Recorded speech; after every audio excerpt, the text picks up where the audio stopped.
Bismillahirrahmanirrahim. Saya akan cerita ilmu sosial ya. Kita sebagai umat Islam di Indonesia yang kita semua ahli sunnah wal jamaah mewajibkan amar ma'ruf nahi mungkar. Tapi saya mau cerita sedikit tentang fatwa Imam Ghazali dalam kitab Ihya, dan ini saya bukukan ketika 100 harinya Kiai Haji Maimun Zubair ketika saya diminta ngisi ceramah di acara 100 harinya Mbah Maimun Zubair, guru kita semua. Di antaranya adalah ketika melihat maksiat itu, apa seharusnya kita membenci pelakunya atau malah justru menunjukkan simpatik dengan harapan bisa dibina. Ini halaman 20 ya, kalau di buku ini halaman 20. Sudah ketemu ya halaman 20. Di Ihya aslinya di kitab saya juz 2 halaman 225. Kemudian ada Ihya Darul Fiqh ini milik Pak Mustaqim, tadi tak cek halaman 29. Jadi supaya kita amar ma'ruf nahi mungkar itu pakai ukuran yang dipakai ulama. Saya beri mukaddimah ya, misalnya gini, ada orang mabuk di jalan, itu dia melakukan kemungkaran, jelas mabuk. Kadang-kadang ibunya itu solihah, keluarganya soleh, ikut majelis taklim. Dia mungkin tersiksa karena keluarganya mabuk, atau mereka keluarga tersiksa anaknya mabuk. Tapi tersiksanya hanya mabuk saja, tapi gara-gara kamu nahi mungkar secara serampangan, kamu tegur, malah dosanya bunuh Anda. Ini namanya apa? Nahi mungkar sing yu'addi ila ma huwa akbahu minhu atau angkaru minhu atau syarrun minhu. Kamu nahi mungkar tapi tanpa perhitungan sehingga melahirkan mungkar yang lebih dahsyat, yaitu pembunuhan. Nah, di antara syarat kewajibannya nahi mungkar itu aturannya jangan yu'addi ila mungkarin sing akbaha minhu atau syarrun minhu, jangan sampai mendatangkan kemungkaran yang lebih buruk. Ketika keluarganya dengar anaknya mabuk mungkin masih bisa mentoleransi, tapi kalau dengar bunuh kiai atau bunuh orang yang sangat dihormati karena ditegur, lebih tersiksa. Begitu juga misalnya ada orang yang sering datang ke masjid itu berjamaah sholat, tapi pakaiannya masih agak-agak gimana gitu, cara papa ngerti ya agak gimana gitu. Nah ternyata kalau ditegur malah gak sholat. Nah ini kan kita punya perhitungan ya, kalau ditegur gak sholat, kalau dibiarin tetap sholat, mendingan gak negur. Asal di hati kamu jangan-jangan nanti gak ada pemandangan kalau ditegur, lah itu yang mulai masalah kan. Tapi sebetulnya itu mulai masalah, itu hadun nafsi. Kalau perhitungannya gitu hadun nafsi. Tapi kalau perhitungannya selama masih islami dengan perhitungan haqqullah wa rasulih, insya Allah itu ditoleransi. Di antara makalah yang ini contohnya untuk anak-anak BG, untuk PSK, tak warai caranya jadi wong alim. Ini jujur saja, enggak niat sombong. Saya tuh kalau punya makalah itu sampai begini. Ini itu satu makalah sebelum dicetak itu berupa buku ini. Ini begini modelnya. Jadi referensi yang sama tak tulis dari berbagai kitab yang berbeda. Dulu ketika Syekhina Kiai Haji Maimun Zubair masih sugeng, tiap ketemu itu dicek. Itu dari kitab apa. Jadi selain referensi secara mudawana, al-kutubul mudawana, juga dikonfirmasi berkali-kali. Misalnya gini, orang sekarang tuh gak siap dakwai orang yang ahli maksiat. Dulu tuh zaman Nabi dakwah itu malah gak sekedar gak maksiat, masih kafir yang didakwai. Pertama Quran turun tidak ada qul ya ayyuhan nahdiyun, qul ya ayyuhal muhammadiyun, yang ada malah qul ya ayyuhal kafirun, karena yang didakwai orang kafir. Jadi kalau kamu nyari dakwah yang sudah orang steril, sudah soleh semua, itu orang Jawa nguyai segoro, sekaruan soleh kok bu. Jadi memang tantangannya dakwah itu ke objek yang kita nggak siap. Nggak siapnya mungkin kita beda agama, mungkin beda kultur, beda kesolehan tuh. Ya, jadi ini tak baca beberapa makalahnya orang dulu. Ketika melihat saudara kita, teman kita atau tetangga kita melakukan maksiat atau sedang maksiat. Tak baca Arabnya dulu, mungkin sebagian nanti itu mungkin biar barokah. Ini teks aslinya Imam Ghazali. Wa turuqus salafi qad ikhtalafat fi izharil bughdi ma ahlil ma'asi. Semua orang salaf berbeda-beda dalam memperlihatkan ketidaksukaan ma ahlil ma'asi. Tentu kita semua tidak suka perzinaan, nggak suka mabuk-mabukan, nggak suka togel, nggak suka judi. Terus fa'in kulta, ini yang mulai dialek gitu ya. Fa'in kulta itu andai kan ada satu pertanyaan Itu yang mulai halaman 20. Fa aqallu darajati fi izharil bughdi al-hajru wal i'radu wa qat'ur rifqi wal i'anah. Fa hal yajibu dzalika hatta ya'siyal abdu bitarkih. Fa aqulu la yadkhulu dzalika fi dhahiril ilmi tahta taklif wal ijab. Fa inna na'lamu annal ladzina syaribul khamra wa ta'atau al fawahisha fi zamani Rasulillah sallallahu alaihi wasallam as-sahabah maka yuhjaruna bil kulliyah. Dulu zaman Nabi juga banyak orang-orang yang masih mabuk, masih melakukan hal-hal yang buruk. Tapi mereka yang sedang maksiat atau baru berstatus fasik itu maka yuhjaruna bil kulliyah. Tidak begitu ditinggalkan saja atau asingkan begitu saja. Balkanu mungqasimina fihim ila man yasdidul qawla alaih. Sebagian sahabat kalau melihat orang yang mabuk yang enggak benar keras. Wa yuzhirul bughdalah, memperlihatkan tidak sukanya. Wa ila man yuridu anhu wa la yata'aradu anhu. Ini milik orang Jawa, ya tidak benci ya tidak suka, pokoknya terus pasif. Semua corong Jawa gak melok-melok ya itu. Nggak, biar sampean ngerti bahwa perilaku kita sebagai orang Jawa atau orang Timur, orang Indonesia ternyata ada pembenaran di ikhya, meskipun kebetulan kebenaran Anda meskipun kebetulan. Nah kali ini kebetulan yang punya dalil itu maksudnya sudah kebetulan sekarang dicarikan apa?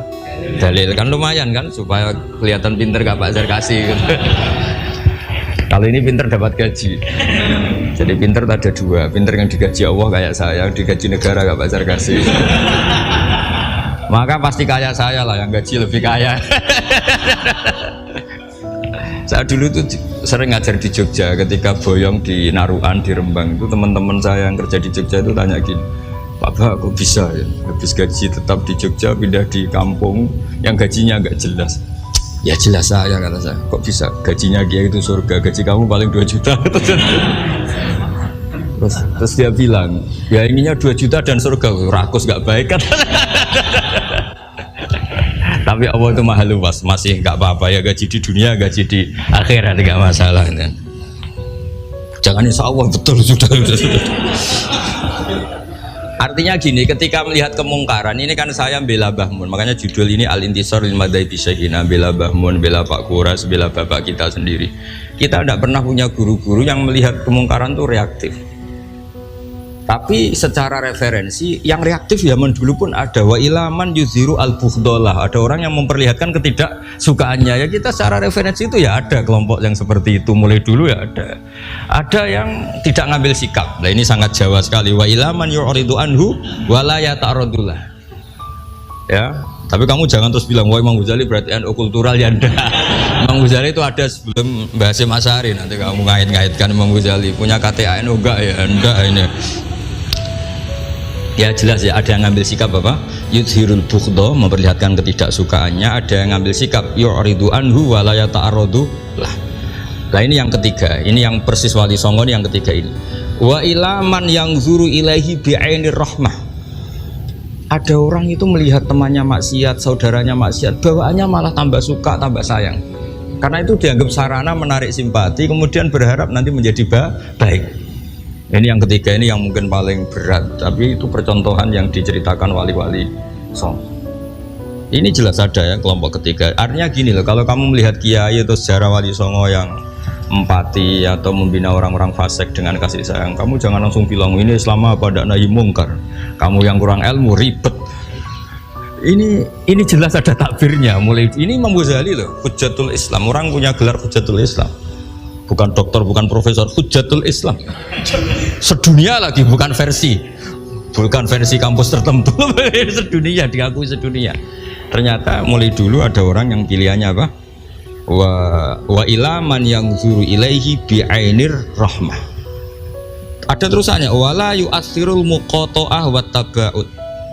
Dan dia tidak ngambil sikap memutus hubungan dengan yang sedang maksiat. Jadi bawaannya malah yang zuru ilaihi bi'ainir rahmah dan tidak muqata'ah.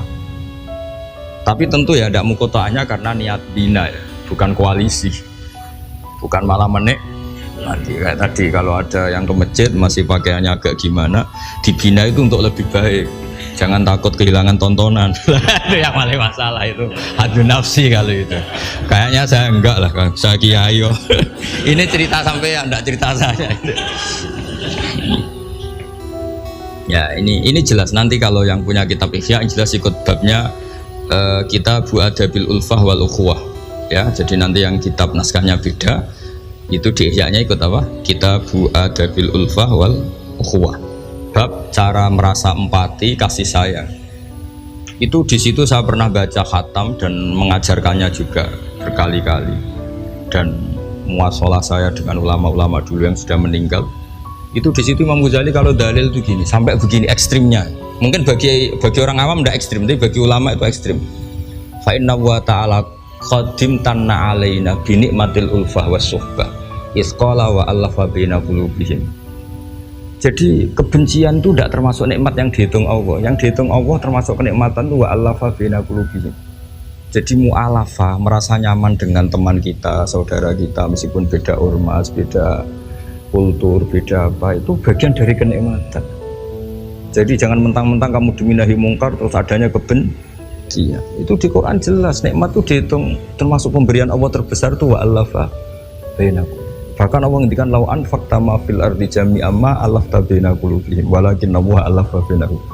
Rasulullah yang kesayangannya Allah saja dibayangkan Muhammad urusan cinta kasih, urusan kasih sayang, urusan saling mencintai. Andaikan kamu biayai, andaikan negara menggelontorkan APBN untuk rekonsiliasi nasional itu tidak bisa, karena ini urusan hati.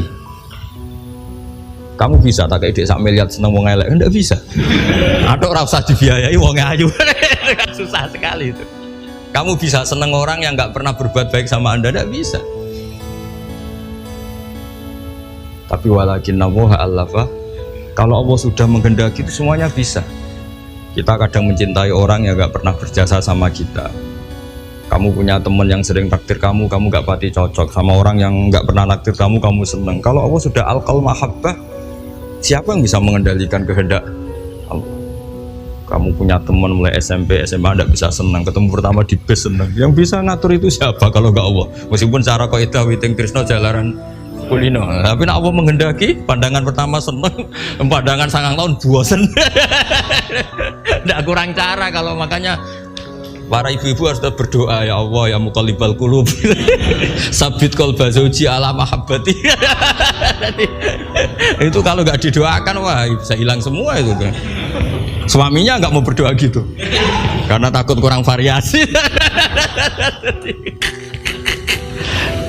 Tapi ini cerita cinta, cerita ulfa tidak bisa. Lau anfaqta ma fil ardi jami'an ma allafta baina qulubihim tapi walakin Allah allafa. Jadi kalau urusan, makanya jenengan harus syukur. Bawaan saya melihat sampean anak-anak BG itu cinta. Padahal nggak jelas asal usulnya piye. Terus ya ini jelas ya. Jadi ada 3 kelompok tadi ya. Jadi kalau jenengan sama orang yang tegas nahi mungkar atau apalah, ya mulai dulu ya ada wa ilaman yakhlidul bughdhalah wa yudhirul tadi apa? Ilaman yakhlidul qala alaih wa yudhirul bughdhalah. Itu mulai dulu ya ada. Ada yang model Jawa wa ilaman yu'ridu anhu wa la yata'arradu lah. Jadi gak ngambil apa? Sikap. Corong Jawa gak melok. Nah. Terus yang ketiga ini yang cerita Wali Songo, ya kita tidak menangi Wali Songo tapi sudah mutawatir lah kalau cerita-cerita Wali Songo itu nggak pernah negur orang, nggak pernah apa, tapi bisa merubah. Ini yang mahal kan bisa merubah. Itu apa cerita itu riwayatun sing tablughu haddat tawatur lah, karena semua versi kiai, versi film, versi buku kan semuanya sama. Bazar kasih apa? Enggak, semuanya menceritakan sama. Kalau Wali Songo itu tidak main kekerasan tapi merubah.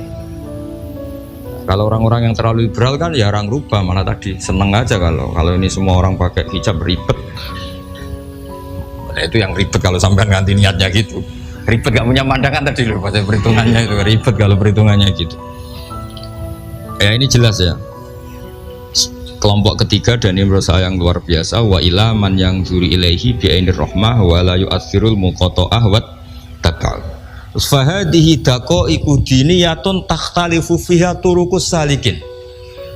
Ini satu detail-detail yang mulai dulu orang itu beda-beda karena mungkin organ kita beda, psikologi kita beda. Kalau orang sosiologi mungkin ngamati latar belakangnya beda. Ada orang tuh santunya minta ampun, tak tanya tak pikir dia turunannya orang baik. Kalau saking santunya sayang nanya kiai aja kalah sopan sama dia. Tak tanya kamu kok orang baik padahal gak anaknya kiai. Karena saat trauma ditabui bapakku terus. Jadi dia sayang sama orang karena trauma. Betapa ada enaknya dikerasin. Ya nasibnya baik dia kok, kesimpulannya gitu. Ada yang dikerasin bapaknya terus dendam, anaknya yang kena. Banyak orang yang mencintai istrinya, tak pikir dia turunannya orang yang sangat mencintai istrinya, ternyata enggak. Saya tahu Bu, sakitnya dicuekin suami. Ibu saya itu korban bapak saya. Gara-gara trauma itu terus sayang sama istrinya.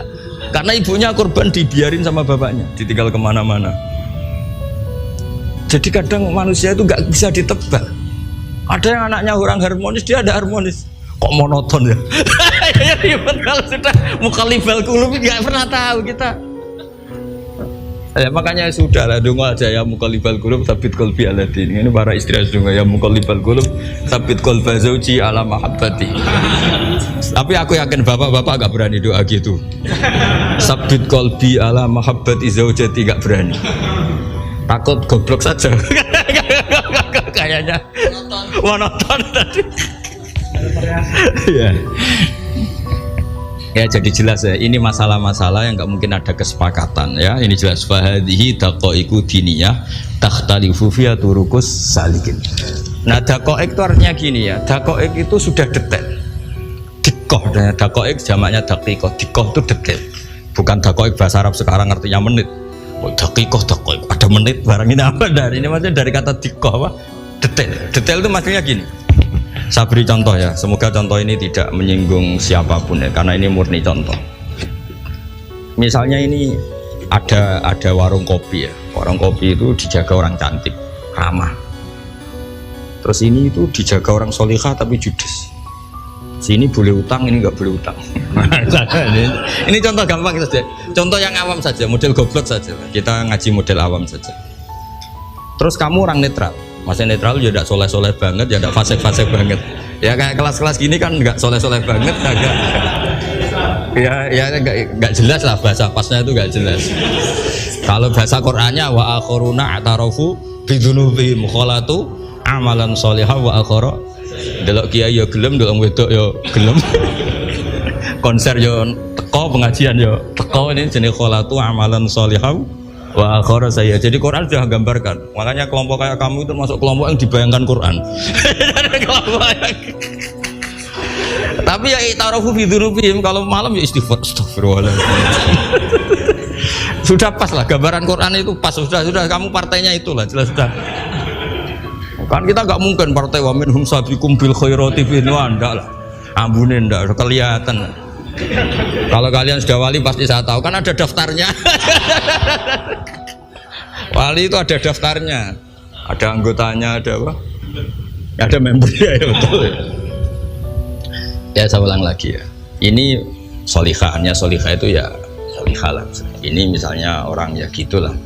Saya tidak mengatakan sampai nyun sewu orang nakal enggak. Pokoknya ini solihah banget, ini biasa misalnya. Terus tapi ini ramah, sudah ramah boleh utang. Cantiknya sama, kamu jangan bayangkan cantiknya sama atau jeleknya sama. Kemudian ini boleh ngutangi saja, servisnya boleh ngutangi saja.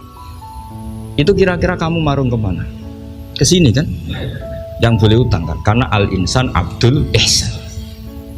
Nah di sini juga sama. Jangan-jangan anak-anak muda itu suka jagongan di gardu di tempat orang nakal karena ada kopi gratis, boleh nyetel tip bebas. Sementara sowan ke orang soleh harus banyak etika, banyak tatanan. Nah, jangan-jangan mereka agak tertarik kita di sini ihsan, merasa dapat baiknya si yang punya rumah, di kita enggak. Nah, di sini sirnya kenapa kiai alim itu sama anak-anak muda subuyon santai. Itu awal dakwah itu karena manusia itu pasti al-insan abdul ihsan, manusia itu budaknya kebaikan. Makanya kenapa kiai Jawa itu suka nyuwun sewu mayoran, suka makan-makan. Itu bukan terus buat takok iku sunah Rasul piye dalile piye. Ini urusan dakoek, sesuatu yang hitung-hitungannya sudah jelimet. Bukan tekstualis, ini sudah jelimet. Jangan sampai di tempat orang-orang nyuwun sewu yang kurang baik itu makan-makan mayoran, ketemu wong saleh mentuk ijazah we. Kon maca ngene, kon poso ngene kan mesti. Nah ini cerita aja, kamu enggak, makanya saya bilang enggak perlu nyinggung siapa, ini teori dakoek itu. Nah tapi kalau bawaannya orang soleh itu rileks. Bapak saya itu saya menyaksikan setiap sama tamu itu guyon. Tamu belum duduk aja mesti ibu dibilangin kon gak nomam. Karena tamu zaman dulu itu memang sering gak kelar marung. Tamu saya guys, apa bertamu senang hotel, mangan sih ribet malah. Nah Kalau al-insan abdul ihsan, jangan-jangan orang kesini itu Allah nyalakan kita karena kita salahnya kurang ihsan. Makanya diantaranya doanya orang-orang dulu, ya Allah jangan berikan ke orang-orang fajir, orang-orang fasik satu kenikmatan yang saya harus berutang jasa ke mereka, karena berat ke depan itu berat. Jadi jangan-jangan kita dakwah tidak mandi itu kurang kompetisi lah itu. Nah makanya Wali Songo itu sikapnya simpati ya tadi. Makanya terus guyonan di dunia sufi, meskipun guyonan itu masuk akal. Kok tidak marung yang solihah, kok marung yang enggak solihah? Kalau yang ini senyum, ini merengut. Nah di sini pentingnya senyum.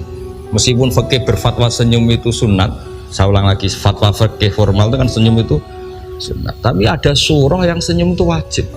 Ya tadi misalnya kamu kalau jadi kiai senyum orang ngaji ke kamu. Tapi kalau kamu gak senyum orang ke ngaji yang aliran sesat, bisa belajar yang aliran sesat. Hanya karena orang netral itu untuk ngukurnya senyum. Bawaan suan kiai dimarahin ya suan yang gak kiai gak dimarahin misalnya. Nah di sini hebatnya Quran. Bayangannya walaupun tafadzul ghalidul qalbi lan faddu min khali. Kalau kamu jadi kiai kurang simpati pasti orang itu bubar. Di sini fatwa fikih sudah tidak berjalan kalau senyum itu sunnah. Ada wajib.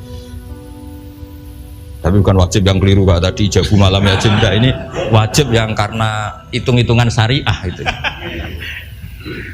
Lo coba ya, mana ada wong soleh yang top ya. Sekedar kita mungkin pegawai negeri atau lurah, orang ke kita harus prosedur. Sementara kadang ke tempat yang kurang baik nggak usah prosedur. Orang kan nyaman nggak diatur timbang diatur. Bawaan gitu saja sudah membatasi akses kebaikan kan. Jadi lepas dari kita tidak bisa melakukan, tidak apa-apa, ini kan kita fair secara ilmiah, hitung-hitungannya gitu. Dakoik itu kira-kira hitung-hitungannya begitu. Makanya kiai-kiai yang dulu itu meskipun dalamnya dibatasin karena kiai juga butuh istirahat, butuh macam-macam. Kalau pondok itu enggak 24 jam karena semua orang biar bisa ngakses. Saya tuh kalau ngaji Rebo itu ribuan, enggak mulai orang jelas, enggak jelas, setengah jelas, yang wali, setengah bulat, setengah buron, ada semua. Sampai ada yang setengah buron pernah ketemu polisi yang ngaji. Saya ini mau nangkap kamu malah ketemu di sini jadi. Jadi sudah lah Pak, atas nama hormat Gus Pak, nangkapnya nanti aja. Karena ketemunya pas ngaji. Karena kebaikan tidak boleh dibatasi. Coba kalau saat pengajian tak batasin, yang dokter saja, yang DRS saja, yang begini saja. Sementara dangdutan nggak dibatasi. Suatu saat maksiat lebih besar ketimbang ngaji, itu saya ditanya Allah, salam nggak batasin?